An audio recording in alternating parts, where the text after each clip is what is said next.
अस्सलाम वालेकुम। I hope all of you are great. Welcome back to my channel and you are watching cooking with Muskan. आज हम बनाएंगे खस्ता नमक पारे, बिल्कुल मार्केट स्टाइल। इनफैक्ट हम मार्केट से ज़्यादा अच्छे एंड क्रिस्पी घर में बना के रेडी करेंगे। घर में पड़ी ही चीज़ों से आपके ये नमक पारे बन के बहुत लजीज और मज़े के बन के रेडी हो जाएंगे। और आप यकीन करें, इतना मज़े का खस्ता बनाएगा ना इसमें क्रंच, कि आप मार्केट के नमक पारे बिल्कुल भूल जाएंगे। सो जल्दी से रेसिपी को स्टार्ट कर लेते हैं। बिस्मिल्लाहिर्रहमानिर्रहीम। शुरू अल्लाह के नाम से जो बड़ा मेहरबान और नहायत रहम वाला है। बिस्मिल्लाहिर्रहमानिर्रहीम। 2 कप मैंने यहाँ पे मैदा लिया है। मैदे को मैंने सबसे पहले अच्छे से छान लिया है। उसके बाद 1 टीस्पून हम इसके अंदर नमक ऐड करेंगे। 1 टीस्पून मैंने इसके अंदर अजवाइन ऐड की है हाथों में मसल के। 1/4 कप आपने इसके अंदर घी ऐड करना है। अगर आपका घी जो है वो मतलब कि ड्राई है और वो थोड़ा सा मेल्टेड नहीं है, तो आप उसको कुछ सेकंड्स के लिए मेल्ट कर लें, उसके बाद ऐड कर लें। और घी को ऐड करने के बाद आपने इसके अंदर आधा कप जो है ना वो पानी ऐड कर देना है। पानी बहुत ज़्यादा ठंडा नहीं होना चाहिए, रूम टेम्परेचर पे होना चाहिए। सो आधा कप इसके अंदर पानी जाएगा और इसकी अच्छी सी फाइन सी जो डो है ना वो बन के रेडी हो जाएगी, बिल्कुल इस तरह से। और इसको आपने तकरीबन 10 मिनट के लिए रेस्ट दे देना है। रेस्ट से ये होगा कि इसकी जो डो है ना वो काफ़ी अच्छे से सेट हो जाएगी और खस्ता से नमक पारे बन के रेडी होंगे। सो अब हम इसको रेस्ट दे देंगे तकरीबन 10 मिनट्स के लिए। और अगर आप लोग मेरे चैनल पे न्यू हैं तो मेरे चैनल को सब्सक्राइब कर दीजिए। रेसिपी पसंद आए तो वीडियो को लाइक ज़रूर कीजिएगा। सो 10 मिनट्स हो चुके हैं। इसके बाद आपने इसको 1-2 मिनट के लिए और थोड़ा सा गूंद लेना है।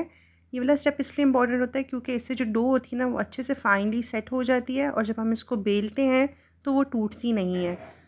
सो 1-2 मिनट आपने पहले इसको गूंदना है, 1-2 मिनट बाद। और उसके बाद हमने इसको 3 पेड़ों में आपने ना इसको इक्वली डिवाइड कर देना है। और जब आप उसको जो है 3 पार्ट्स के अंदर डिवाइड कर देंगे तो आपने मेक श्योर करना है कि आपने 1 गो में ही इसका पेड़ा बनाना है, 1 गो में ही आपने इसको बेलना है और 1 गो में ही आपने इसकी कटिंग करनी है। क्योंकि अगर आप जो है इसको दोबारा करेंगे तो इससे ये होगा कि आपकी जो शेप है नमक पारे की वो डी शेप हो जाएगी एंड पेड़ा भी जो है वो फिर फटना स्टार्ट हो जाएगा, यानी कि उसकी रोटी अच्छे से नहीं बनेगी। सो मेक श्योर कीजिएगा कि 1 गो में ही आपने ये सब कुछ करना है। हल्का सा मैदा डस्ट कर लेंगे। उसके बाद आपने इस पेड़े को हल्का सा हाथों से प्रेस कर लेना है और उसके बाद आपने इसको बेलने से अच्छे से बेलना है। जितना हो सके आपने इसकी बड़ी सी रोटी बेल के ना रेडी कर लेनी है, क्योंकि आप इसको जितना पतला रखेंगे रोटी को उतनी ही जो है वो खस्ता से नमक पारे बन के रेडी होंगे। अगर आप इसको मोटा रहने देंगे साइड से भी बीच से भी तो नमक पारों में ना क्रंच नहीं आएगा। सो अगर आप क्रंची और खस्ता बनाना चाहते हैं तो इसके लिए आपसे जितना अच्छा हो सके आपने रोटी को अच्छे से बड़ा सा बेल लेना है। उसके बाद मैंने यहाँ पे पिज़्ज़ा कटर लिया है, उससे हम इस तरह से स्ट्रिप्स कट कर लेंगे। आपने परेशान नहीं होना, ये बिल्कुल इजीली से जो है ना वो स्ट्रिप्स कट के रेडी हो जाएंगे। उसके बाद आपने दोबारा से इसकी स्ट्रिप्स कट लेनी है। पहले आपने स्ट्रेट लाइंस कट करनी है और फिर आपने इसको तिरछा सा जैसे नमक पारे की शेप होती है वो दे देनी है।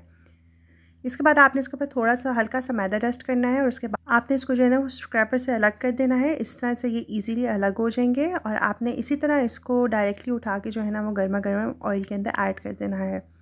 स्टार्टिंग में आपने ऑयल का जो टेम्परेचर वो हाई रखना है, यानी कि गर्मा गर्म ऑयल के अंदर आपने इसको ऐड करना है। जब आप इसको ऐड कर दो ये फूलना स्टार्ट हो जाए तो आपने जो फ्लेम है ना उसको लो कर देना है। बहुत ज़्यादा भी लो नहीं करना, मीडियम टू लो आपने फ्लेम को रखना है। और जैसे ही आप देखेंगे इस पर कलर आ गया है बिल्कुल इस तरह से, तो आपने इसको डिश आउट कर लेना है।